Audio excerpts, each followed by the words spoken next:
Movie के start में हम देखते हैं कि थोर की शिप के आगे एक काफी बड़ा स्पेसशिप आकर रुकता है और ये स्पेसशिप किसी और का नहीं बल्कि ग्रेट थैनोस का होता है। और थैनोस वहाँ पर अपनी एक पूरी टीम के साथ आया होता है और उसकी टीम का नाम ब्लैक ऑर्डर था। और जब थैनोस और उसकी टीम थोर की शिप में जाते हैं तो वहाँ जाकर वो थोर के सारे लोगों को मार डालते हैं। इसके बाद थैनोस लोकी के पास आता है उससे स्पेस स्टोन लेने के लिए, लेकिन तभी थैनोस वहाँ पर थोर को जान से मारने की धमकी देता है। लेकिन इसी बीच वहाँ पर हल्क भी आ जाता है और यहाँ पर हम उन दोनों के बीच हैंड टू हैंड काफी जबरदस्त फाइट देखते हैं। और मजे की बात तो ये है कि हल्क के पास सुपर ह्यूमन पावर है और साथ साथ थैनोस के अंदर भी सुपर ह्यूमन पावर्स पाए जाते हैं। और यहाँ पर हम उन दोनों की बड़ी तगड़ी किस्म की और बड़ी अच्छी फाइट देखते हैं। स्टार्टिंग में तो लगभग दोनों ही दूसरे पर भारी पड़ रहे थे, लेकिन अब क्योंकि थैनोस हल्क से काफी ज्यादा पावरफुल था तो इसीलिए वो हल्क को वहीं पर हरा देता है। और जब हाइमडॉल को इस बात का रियलाइज होता है कि थैनोस के सामने कोई नहीं टिक सकता तो इसीलिए वो हल्क को वहाँ से अर्थ पर भेज देता है। लेकिन जब थैनोस उसे ऐसा करते देखता है तो उसे बहुत गुस्सा आता है, इसीलिए वो हाइमडॉल को वहीं पर ही मार डालता है। और इसके बाद थैनोस थोर को भी जान से मारने की कोशिश करता है, जिस पर लोकी उसे कहता है कि इसे छोड़ दो और इसके बदले में मैं तुम्हें स्पेस स्टोन देने के लिए तैयार हूँ। और फिर लोकी थैनोस को वो स्पेस स्टोन दे ही देता है, लेकिन थैनोस तो यहाँ पर भी चीटिंग करता है और वो लोकी को जान से मार डालता है। अब इस बात की वजह से थोर को काफी गुस्सा भी आता है और उसे काफी बुरा भी लगता है, लेकिन अब क्योंकि उसके हाथ पैर बांधे गए थे इसीलिए वो तो कुछ भी नहीं कर सकता था। इसके बाद थैनोस अपने थर्ड स्टोन को हासिल करने के लिए उस शिप से चला जाता है, लेकिन जाते जाते वो इस शिप को काफी बुरे तरीके से एक्सप्लोड कर देता है। अब क्योंकि पूरे स्पेस में ही वो शिप डिस्ट्रॉय हो चुका था इसीलिए थोर भी वही स्पेस में फ्लाई कर रहा होता है। लेकिन ठीक उसी टाइम पर वहाँ गार्डियंस ऑफ द गैलेक्सी की टीम पहुँच जाती है और जब वो थोर को उस स्पेस में उड़ता हुआ देखते हैं तो वो उसे अपने शिप में ले आते हैं। वहाँ पर मैंटिस होती है जिसके पास किसी का भी माइंड पढ़ने की एबिलिटी होती है और जब वो थोर के सर पर अपना हाथ रखती है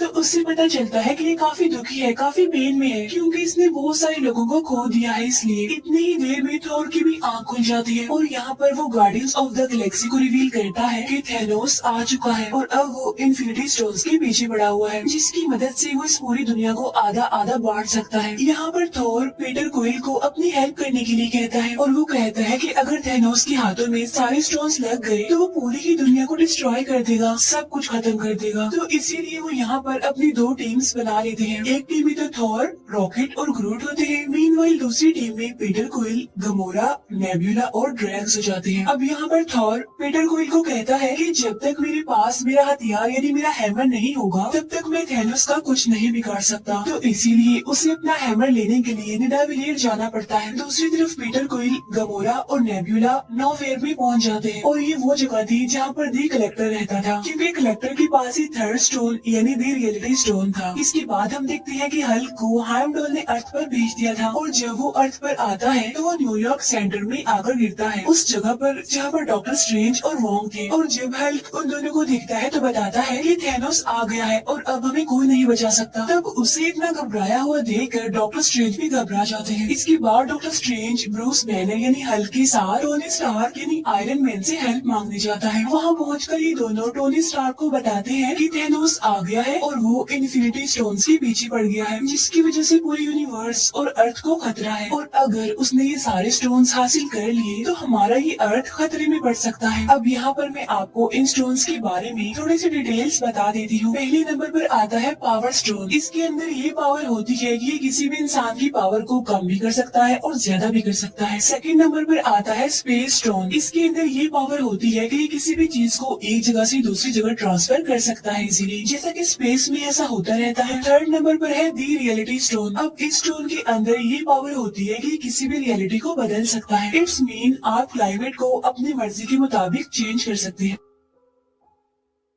नंबर 4 पर आता है दी टाइम स्टोन और ये वाला स्टोन डॉक्टर स्ट्रेंज के पास होता है। इस स्टोन में ये पावर होती है कि ये अपनी मर्जी से टाइम को आगे पीछे कर सकता है। 5वें नंबर पर आता है दी सोल स्टोन। इसमें ये पावर होती है कि ये किसी भी इंसान की सोल का कंट्रोल हमारे हाथ में दे देती है, यानी कि हम जो भी चाहे उस सोल से करवा सकते हैं। छठा और लास्ट स्टोन है दी माइंड स्टोन। इस स्टोन में ये पावर होती है कि ये किसी के भी माइंड को कंट्रोल कर सकता है और ये किसी भी इंसान को टेलीकिनेटिक पावर दे सकती है, जो कि किसी भी सामान को हवा हवा में एक जगह से दूसरी जगह उड़ा सकता है। अब ये सारी तो हो गई इन स्टोन्स की डिटेल्स। इन सारे स्टोन्स को हासिल करके थेनोस इस पूरी दुनिया में बैलेंस बनाना चाहता है। वो चाहता है कि अब जितने भी प्लैनेट्स हैं उन पर जितनी ज्यादा ह्यूमैनिटी बढ़ गई है उन सबको आधा आधा बांट दिया जाए, जिससे कि रिसोर्सेज उन सभी लोगों को पूरी तरह से मिल सकेंगे और इससे पूरी दुनिया में बैलेंस भी बना रहेगा। अब यहाँ पर थेनोस आधी ह्यूमैनिटी को खत्म करने की बात कर रहा था और यही वजह है कि वो इन इन्फिनिटी स्टोन्स को हासिल करने के लिए पागल है। और जब ये सारी बात टोनी स्टार्क को पता चलती है कि थेनोस इस पूरे यूनिवर्स में से आधी पॉपुलेशन को खत्म करना चाहता है, तो वो सोचता है कि क्यों न इन 6 स्टोन्स में से एक को डिस्ट्रॉय कर दिया जाए। तो इसीलिए वो डॉक्टर स्ट्रेंज को कहता है जो टाइम स्टोन आपके पास है क्यों न हम उसे डिस्ट्रॉय कर दें, ताकि थेनोस कभी भी अपने इस मिशन में कामयाब ना हो सके। तब ये सुनकर डॉक्टर स्ट्रेंज कहते हैं कि मैं मरते दम तक इस टाइम स्टोन की प्रोटेक्शन करता रहूंगा, इसीलिए मैं कभी भी इसे डिस्ट्रॉय होने नहीं दूंगा। तब यहाँ पर वो सोचते हैं कि विजन के पास भी माइंड स्टोन है और अगर हम उस स्टोन को डिस्ट्रॉय कर दें तो थेनोस वो कभी भी नहीं कर पाएगा जो वो करना चाहता है। तो इसीलिए वो फौरन विजन से कांटेक्ट करने की कोशिश करते हैं। लेकिन यहाँ पर हमें पता चलता है कि विजन ने अपना ट्रांसपोर्टर बंद किया हुआ है, क्योंकि उधर एवेंजर्स की टीम 2 हिस्सों में बढ़ चुकी थी। एक टीम तो आयरन मैन के साथ थी जबकि दूसरी टीम कैप्टन अमेरिका के साथ थी और इसी वजह से वो लोग विजन से कांटेक्ट नहीं कर पाते। तभी वहाँ पर ब्रूस बैनर यानी हल्क टोनी स्टार्क को कहता है कि शायद कैप्टन अमेरिका को विजन के बारे में पता होगा, तो इसीलिए तुम उसे कॉल करके उसकी लोकेशन का पता करवाओ। जिस पर टोनी स्टार्क कहता है कि ना बिना मेरी तो उसे जरा भी नहीं बनती, मैं उससे बिल्कुल बात नहीं करता। जिस पर ब्रूस बैनर उसे कहता है कि लगता है तुम्हें भी पता नहीं है कि हमारा पाला किससे पड़ने वाला है, चलो मेरी बात मानो और जल्दी से उसे कॉल करो। और तभी अचानक से उन्हें वहाँ पर किसी चीज की आवाज सुनाई देती है और जब ये लोग विंडो से बाहर देखते हैं तो वहाँ पर उन्हें बहुत ही बड़ा शिप न्यूयॉर्क पर आता हुआ दिखाई देता है। तब ये देखकर वो समझ जाते हैं कि मुसीबत हमारे सर पर आ चुकी है। अब इस स्पेसशिप के बारे में स्पाइडरमैन को भी पता चल जाता है और वो भी वहाँ उस शिप को देखते हुए अपनी स्कूल बस से निकलकर वहाँ से भाग जाता है और उस शिप के पीछे लग जाता है। और तभी हम देखते हैं कि उस शिप में से 2 लोग निकलकर आते हैं। उनमें से एक का नाम होता है इबोनी और एक का नाम होता है ऑब्सीडियन। इबोनी के पास टेलीकिनेटिक पावर्स होती हैं जो कि किसी भी चीज को बगैर टच किए एक जगह से दूसरी जगह उठा सकती है और फेंक सकती है। और जो ऑब्सीडियन होता है उसके अंदर बहुत सारे सुपर ह्यूमन पावर्स होती हैं। अब क्योंकि उन्होंने टाइम स्टोन को प्रोटेक्ट करना था तो इसीलिए उन लोगों के बीच यहाँ पर फाइट होती है। अब यहाँ पर बहुत ही इंटरेस्टिंग सीन हम देख पाते हैं जब टोनी स्टार्क अपना आयरन मैन मार्क 50 प्रेस करते ही पूरी तरह नैनो पार्टिकल्स के सूट में कन्वर्ट होते हुए दिखाया जाता है और वो एक ही बार में इबोनी की तरफ से किए गए वार को रोक लेता है। अब यहाँ पर भी उन लोगों के बहुत अच्छे फाइट के सीन्स हमें देखने को मिलते हैं। अब क्योंकि इबोनी पावरफुल था, उसके पास टेलीकिनेटिक पावर्स थी,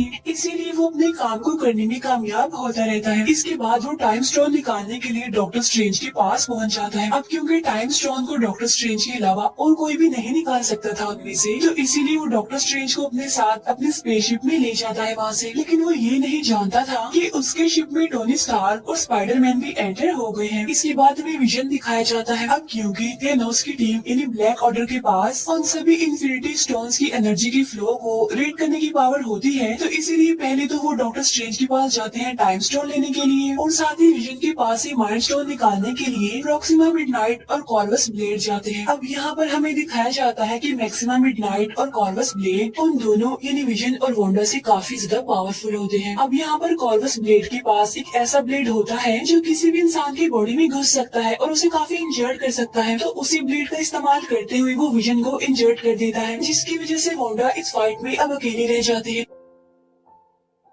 इसीलिए वो दोनों वोंडा पर भारी पड़ने लगते हैं। लेकिन तभी वहाँ पर दी कैप्टन अमेरिका आ जाते हैं और वो वहाँ आकर फैल्कन और साथ ही नताशा यानी ब्लैक विडो की हेल्प से उन दोनों को हराने में कामयाब हो जाते हैं। और जब ये तीनों उन दोनों को मारने ही वाले होते हैं तो वो दोनों यानी प्रॉक्सिमा मिडनाइट और कॉर्वस ब्लेड एक पोर्टल ओपन करके वहाँ से भाग जाते हैं। अब क्योंकि विजन काफी बुरे तरीके से इंजर्ड हो गया था, तो वो सब ये डिसाइड करते हैं कि वो ब्लैक पैंथर की हेल्प लेंगे विजन को फिर से रिकवर करने के लिए। इसके बाद सीन शिफ्ट होकर गार्डियंस ऑफ द गैलेक्सी की तरफ आता है, जहाँ पर कमोरा और पीटर क्विल बातें करते हुए आगे बढ़ रहे हैं। यहाँ पर कमोरा पीटर को बताती है कि काफी सालों पहले की बात है कि जब थैनोस हमारे प्लेनेट पर भी आया था और उसने हमारे प्लेनेट के आधे लोगों को मार दिया और उन लोगों में मेरी मदर भी शामिल थी। लेकिन इस बार थैनोस को मैं ऐसा करने नहीं दूंगी और मेरे पास एक सीक्रेट है जिसकी वजह से मुझे लेने के लिए थैनोस यहाँ पर जरूर आएगा। और वो पीटर को कहती है कि तुम्हें मुझसे प्रॉमिस करना होगा कि अगर मुझे थैनोस अपने साथ ले जाने की कोशिश करे तो तुम्हें मुझे जान से मार देना होगा। अब हालांकि पीटर क्विल ऐसा करना तो नहीं चाहता था, लेकिन फाइनली वो कामोरा से प्रॉमिस कर लेता है और इसके बाद वो सीधा चले जाते हैं नोवियर पर, यानी जहाँ कलेक्टर रहता था। वहाँ पहुँचकर उन्हें पता चलता है कि थैनोस उसे मारने की धमकी देता है और कहता है कि अगर तुमने मुझे रियलिटी स्टोन नहीं दिया तो मैं तुम्हें जान से मार डालूंगा। लेकिन वहाँ पर कामोरा आकर थैनोस को मार डालती है। लेकिन यहाँ पर हमें पता चलता है कि थैनोस तो उनसे पहले ही वहाँ पर आ गया था और उसने कलेक्टर से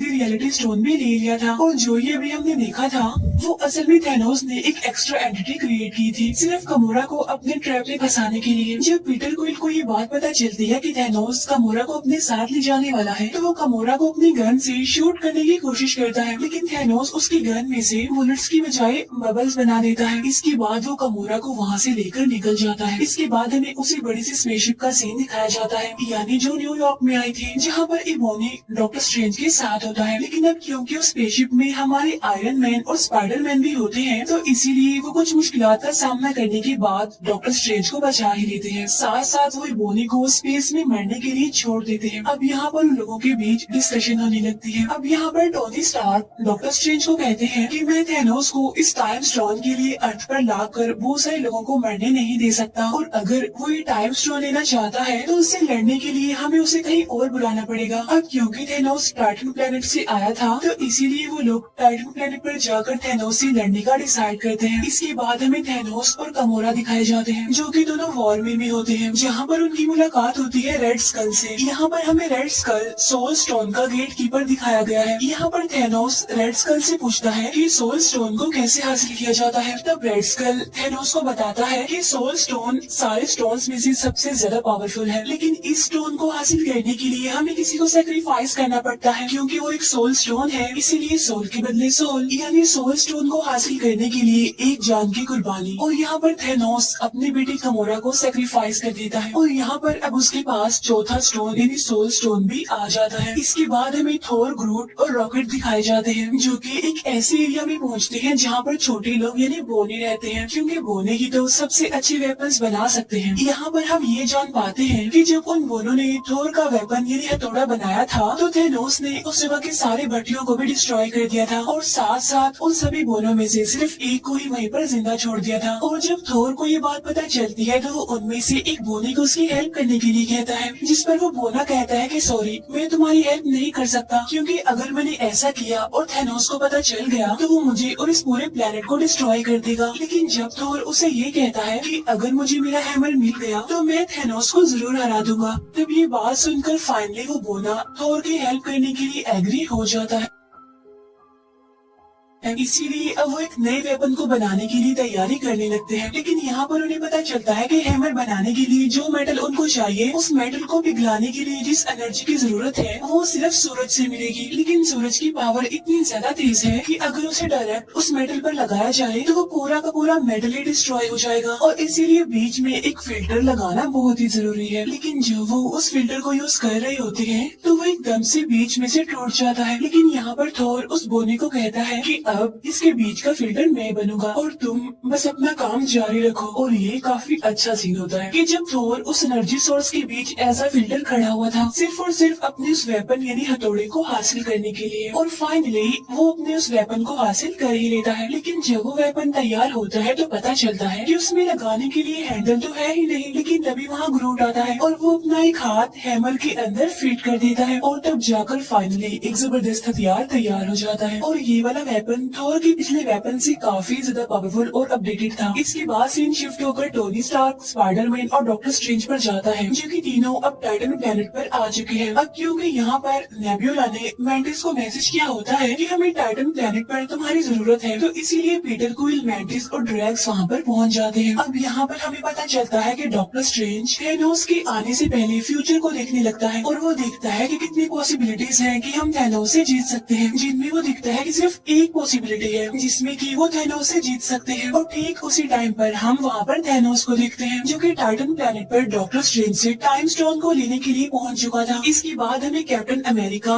विजन, ब्रूस बैनर और वोंग दिखाए जाते हैं जो कि विजन के साथ वकांडा पहुँच जाते हैं, जिन्हें लीड करने वाला कोई और नहीं बल्कि ब्लैक पैंथर था। यहाँ पर हमें पता चलता है कि वो सब माइंड स्टोन को डिस्ट्रॉय करने के लिए यहाँ पर आए हैं। और तभी वहाँ पर शूरी जो कि ब्लैक पैंथर की सिस्टर होती है वो उन सबसे कहती है कि हाँ, मैं माइंड स्टोन को विजन से अलग तो कर सकती हूँ, लेकिन मुझे ऐसा करने के लिए टाइम चाहिए। तब वो लोग कहते हैं कि ठीक है, हम यहाँ पर आने वाली बाकी ब्लैक ऑर्डर टीम से मुकाबला करेंगे, तब तक तुम विजन से माइंड स्टोन को निकालने की कोशिश करो। और तभी हम जान पाते हैं कि थैनोस की पूरी ब्लैक ऑर्डर टीम विजन से उस माइंड स्टोन को हासिल करने के लिए वहाँ पर पहुँच जाती है, जिन्हें लीड कर रही थी प्रॉक्सिमा मिडनाइट, कॉर्वस ब्लेड और ऑब्सीडियन। वहाँ उन तीनों की प्रेजेंस को देखते हुए उन सभी अवेंजर्स को ये लग रहा था कि उनका पलड़ा भारी है, लेकिन वहाँ पर ब्लैक पैंथर एक बहुत ही बड़ा डोम बना देता है, जिसकी मदद से उन सभी के ऊपर एक प्रोटेक्शन का जैसे एक सर्कल बन जाता है। लेकिन जब उन्हें ये पता चलता है कि ब्लैक ऑर्डर की टीम की तादाद काफी ज्यादा है और वो किसी भी टाइम पीछे के दरवाजे से आकर विजन पर हमला कर सकते हैं, तब फाइनली वो डिसाइड करते हैं कि हम सामने के दरवाजे को थोड़ा सा खोल देंगे, जिसमें से उस पूरी की पूरी ब्लैक ऑर्डर टीम हमारे सामने आएगी। इस तरह से हम उन्हें लड़ाई करने में बिजी रखेंगे और तब तक शूरी विजन से उस माइंड स्टोन को निकाल देगी। इसके बाद सामने का वो दरवाजा खोल दिया जाता है, जहाँ पर पूरी की पूरी ब्लैक ऑर्डर टीम उन सभी अवेंजर से लड़ने लगती है। यहाँ पर हम ये जान पाते हैं कि हल्क अपने असली रूप में आना ही नहीं चाहता, क्योंकि ब्रूस बैनर हल्क वाले रूप में तभी आता था जब उसे किसी से लड़ाई करनी पड़ती थी, वरना मोस्टली वो ब्रूस बैनर के रूप में ही रहता है। इसके अलावा ये भी कहा जाता है कि अब वो थैनोस से बहुत ज्यादा डरने लग गया था और ये वजह भी थी जिसकी वजह से वो हल्क नहीं बन रहा था। एनीवे,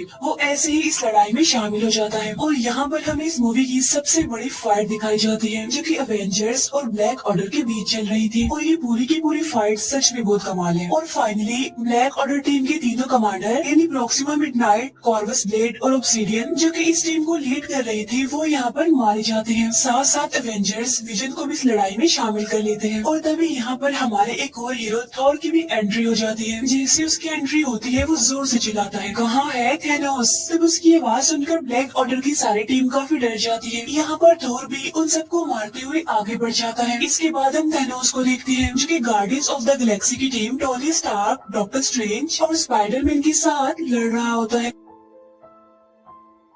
अब हालांकि वो लोग थैनोस को काबू करने और उसके हाथ से गोल्ड आर्मर निकालने की काफी कोशिश करते हैं, लेकिन थैनोस तो इतना ज्यादा पावरफुल होता है कि वो सभी को मारना शुरू कर देता है। किसी को भी वो अपने आगे टिकने नहीं दे रहा था। लेकिन इस फाइट के बीच एक टाइम ऐसा भी आता है जब वो पूरी टीम थैनोस को पकड़ ही लेती है और स्पाइडरमैन उसके हाथ से वो गोल्ड आर्मर निकालने की कोशिश करता है। लेकिन यहाँ पर पीटर क्वाइल एक काफी बड़ी गलती कर देता है। वो थैनोस के पास आकर उससे पूछता है कि तुमने कमोरा का क्या किया, और वो थैनोस के मुंह पर अपनी गन और पंच से मारना शुरू कर देता है, जिसकी वजह से थैनोस फिर से होश में आ जाता है और वो फिर से अपना गोल्ड आर्मर पहनकर उन सबको मारने लगता है, उन पर भारी पड़ने लगता है। अब यहाँ पर हम एक और बड़ी जबरदस्त फाइट देखते हैं जहाँ पर हमारे टोनी स्टार्क यानी आयरन मैन थैनोस से लड़ रहे होते हैं। अब आयरन मैन का ये सूट काफी पावरफुल था, इसीलिए उनके बीच एक जबरदस्त टेक्निकल फाइट चलने लगती है। अब हालांकि यहाँ पर थैनोस की बॉडी से खून का सिर्फ एक ड्रॉप निकलता है, लेकिन इस वजह से उसे इतना ज्यादा गुस्सा आ जाता है कि वो टोनी स्टार्क को उसी के ब्लेड से काफी इंजर्ड कर देता है और उसे जान से मारने लगता है। लेकिन तब डॉक्टर स्ट्रेंज थैनोस को कहता है कि तुम इसे मत मारो, तुम इसे छोड़ दो, और अगर तुम इसे छोड़ दोगे तो मैं टाइम स्टोन तुम्हें दे दूंगा। अब हालांकि यहाँ पर टोनी स्टार्क डॉक्टर स्ट्रेंज को ऐसा करने से मना करता है, लेकिन यहाँ पर टोनी स्टार्क यानी आयरन मैन की जान बचाने के लिए डॉक्टर स्ट्रेंज को ये सैक्रिफाइस करना ही पड़ता है और अपना टाइम स्टोन थैनोस को दे देता है। और जैसे ही थैनोस को उसका 5वां स्टोन मिलता है तो वो खुशी से दहाड़ने लगता है। इसके बाद वो स्पेस स्टोन को यूज करते हुए वहाँ से निकल जाता है और सीधा वहाँ से पहुँचता है अर्थ पर यानी वकांडा में, जहाँ पर पहले ब्लैक ऑर्डर और वेंजर्स के बीच फाइट चल रही थी। उधर विजन और वांडा के बीच डिस्कशन चल रही होती है। यहाँ पर विजन वांडा को कहता है कि अगर थैनोस यहाँ पर आकर मुझे जान से मार कर माइंड स्टोन लेगा तभी मैं मर जाऊंगा, और अगर तुम ये स्टोन निकाल दोगी तभी मैं मर जाऊंगा, तो क्यों ना तुम ये स्टोन को निकाल कर मुझे आजादी दो। इसके बाद इस माइंड स्टोन को डिस्ट्रॉय कर दो, जिससे होगा ये कि थैनोस जो करना चाह रहा है वो उसमें नाकामयाब हो जाएगा। जाएगा। अब यहाँ पर वांडा ना चाहते हुए भी विजन के सर से वो माइलस्टोन निकालने की कोशिश करती है और फाइनली वो उस माइलस्टोन को निकालने में कामयाब भी हो जाती है। लेकिन जैसे ही वो उसे डिस्ट्रॉय करने लगती है तो वहाँ पर थैनोस आ जाता है, जो यहाँ पर आकर टाइम को रिवर्स करता है, यानी टाइम को पीछे कर देता है। यानी उस टाइम में जब वो माइलस्टोन विजन के सर पर लगा हुआ था और वो विजन के सर से माइलस्टोन ले लेता है और उसे अपने गोल्ड आर्मर में पहन लेता है। अब यहाँ पर थैनोस वो सारे स्टोन्स ले चुका था, लेकिन तभी वहाँ पर थोर आ जाता है और वो अपने हैमर को थैनोस पर दे मारता है। लेकिन यहाँ पर थैनोस थोर से कहता है कि थोर, तुमने गलती कर दी, तुम्हें इस हैमर को मेरे सर पर मारना चाहिए था। और तभी यहाँ पर थैनोस